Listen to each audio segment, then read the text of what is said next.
Ang sabi po sa Filipos 2:3, huwag kayong gumawa ng anumang bagay dahil sa makasariling hangarin o paghahangad na maitaas ang sarili.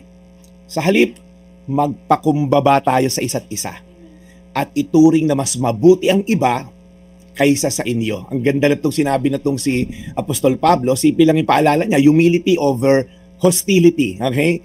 Character over a candidate. Unity over pride. Ang gusto ko lang po sabihin dito, based sa verse, hindi lahat ng panalo tama. Hindi rin naman lahat ng talo, mali. Alam niyo po, sa politika talaga may nananalo, pero hindi ibig sabihin sila na ang sagot sa lahat ng mga problema ng bayan. At ang mga natalo naman, hindi rin ibig sabihin wala sila pong value, walang halaga. Sa mata po ng Diyos, ang tunay na panalo ay yung marunong magpakumbaba at tumingin sa kapwa na may respeto. Kahit iba pa, of course, yung kanilang posisyon, paniniwala, and all.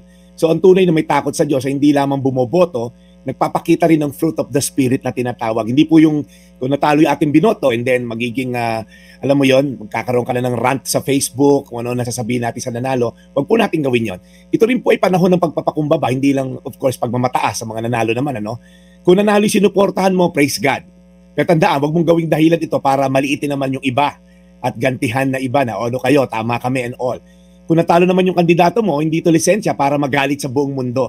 Okay? At magsasabi na kung anong masasama. Ang sagot ay hindi protesta o pagbumura, pagbabash, paglarant, kundi panalangin at pagkakaisa. Sabi po ni Paul, in humility, value others above yourselves. Ibig sabihin, mas piliin natin maging peacemaker kaysa maging keyboard warrior. Okay? O magwala, magrant, mag-create ng mga false at mga fake news. At sa huli po, sa bandang huli, si Kristo pa rin naman po ang hari. Ang gobyerno ay mahalaga pero hindi itong ultimate hope natin. Kahit sino pa nakaupo dyan, napag-usapan na po natin yan, I think last week, dapat po nakaluhod tayo sa Diyos dahil alam natin yung kanyang soberenya ang nasusunod. Pagdasal natin yung mga leader natin, sabi naman din sa Biblia yan, pray for the governing authorities, suportahan natin yung tama, ipaglaban yung katarungan. Pero higit sa lahat, maging ilaw po tayo sa gitna ng dilim ng pagkakabahabahagi po sa bansa natin. So at the end, pagkatapos po ng halalan, ang tanong ay hindi na sino binoto mo. Ang mas mahalagang tanong, paano ba mo minahal ang kapwa mo? Okay? Kahit hindi mo kakulay yung kapartido o binoto yung tao binoto nila. Let's choose humility, unity, and of course, let's choose Jesus. Again po, Filipos 2:3. Huwag kayong gumawa ng anumang bagay dahil sa makasariling hangarin o paghahangad na maitaas ang sarili. Sa halip, magpakumbaba kayo sa isa't isa at ituring na mas mabuti ang iba kaysa sa inyo. Tayo manalangin, Panginoon.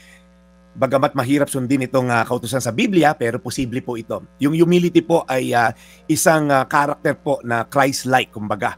In fact, sabi nyo nga, you oppose the proud. Kinakalaban nyo raw yung mga mapagmataas. But you give grace to the humble. Kaya Lord, pag kami mapagpakumbaba, despite sa aming posisyon, binibiyaan mo kami ng grasya sa para mag-lead at para maging isang tao na binigyan ng posisyon na karapat-dapat. Salamat Panginoon sa mga taong nagpapakumbaba ngayon at pilit na inuunawa ang resulta ng eleksyon.